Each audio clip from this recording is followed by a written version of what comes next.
Max Lucado is a pastor and best-selling author who has years of experience helping kids make sense of their emotions. Where'd My Giggle Go is designed to help parents have conversations with their 4 to 8-year-olds about their feelings and how to find joy again. So, Max, welcome to the Wednesday Bookmark. Boy, it's a treat. It really is. I hope you're doing well. Thanks for letting me be on the program.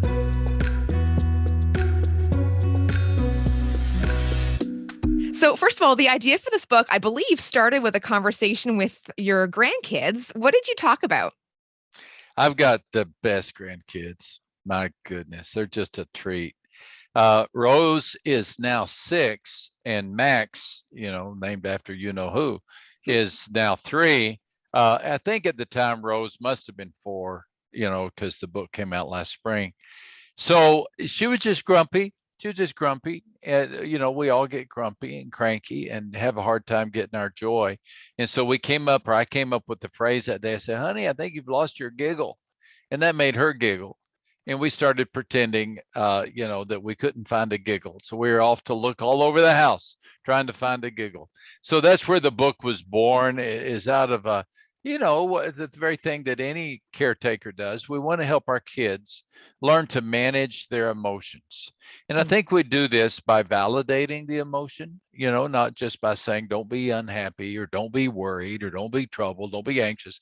Yeah, it's one thing to say that, but helping kids understand, okay, this is an emotion. It's not your identity. It's just the way you are, the way you feel today. And let's see if we can learn to find that giggle. Mm. Even some grown-ups don't understand that just because they have an emotion, they don't have to live with that emotion. So helping the kids work through the emotions of life is just one of the tools of this new book. Yeah, and I love that you've kind of tied in a favorite pastime of kids. It's almost like there's a hide and seek element to it as well, which kids love. But you mentioned this already, because I know you've counseled with so many people. Like, why do we get sad sometimes? Help us to understand kind of where that comes from and some reasons behind it. Well, I mean, sadness, I mean, the psalmist, would bemoan in scripture, oh, why are you downcast, oh my soul? Why are you downcast? So even he was saying, why do I get like this? How do we get this way? And the list of reasons is everything from hormonal to environmental to situational to some serious psychological or mental challenges that we're having. Spiritually, we can feel off base or disconnected. But here's the big deal. I think that we could see emotions kind of like weather patterns. They come in, we wake up and there's one over us. It could be a great one, it could be a hard one. But the big deal is helping our children see that just because they feel a certain way, they don't have to live the day or spend the day with those feelings. In the book, Where'd My Giggle Go? The little kid goes looking for the giggle, and he finds out that he can have his giggle comes back when he begins helping other people giggle. It's the principle that Jesus gave us. It's more blessed to give than receive. And so Mhm. as the little boy helps other people find their giggle, then he finds his own. What an important principle that many of us grown-ups forget. And that Mm. is true happiness comes when we give happiness away. Yeah, I love that. And I think we're all going to need to do that more and more now after the year and a half that we've had. We're going to need more Oh, help you're finding right. our joy again, right? You're right. Yeah. And I don't want to get too heavy here, but our young people, they're just battered and bruised. According to one study, 91% of young people born after 1996, 91% are dealing with serious episodes of anxiety and depression. So it's a hard time to be a young person, and let's do all we can to provide some help. Yeah. Before we talk about some practical ways that parents can help their kids navigate their emotions, I do want to talk a little bit about those unique kids that have big feelings. I think maybe you've referred to them that way before. How do you communicate with them? I think, that's sort of, we're all designed differently. And I think I probably may have been one of those kids. You So, think? yeah. Yeah. How do you address that as a parent? And what would you say just as someone who's experienced and worked with so many people? That's a great way to put it. Big feelings.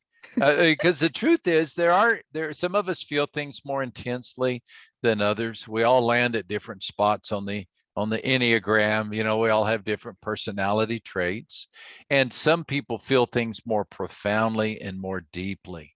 I think two or three things come to mind. Let's help our children understand that emotions are not sins.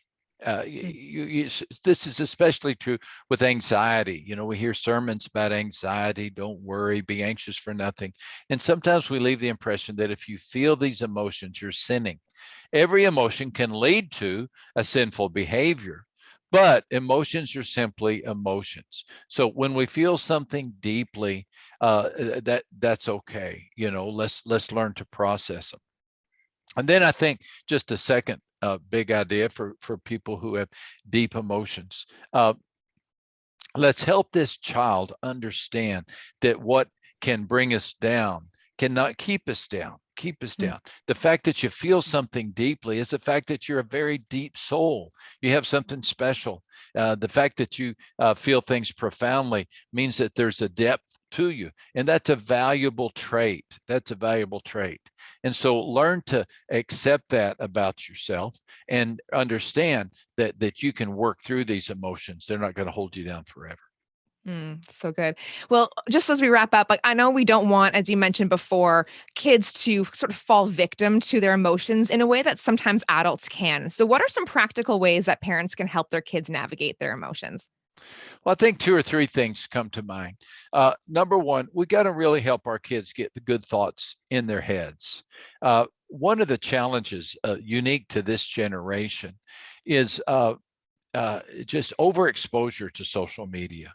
It's just a bizarre thing. I was at a lunch just 2 or 3 days ago with a family that had four small kids, and I mean, by the end of the meal, each of the children were on their phone.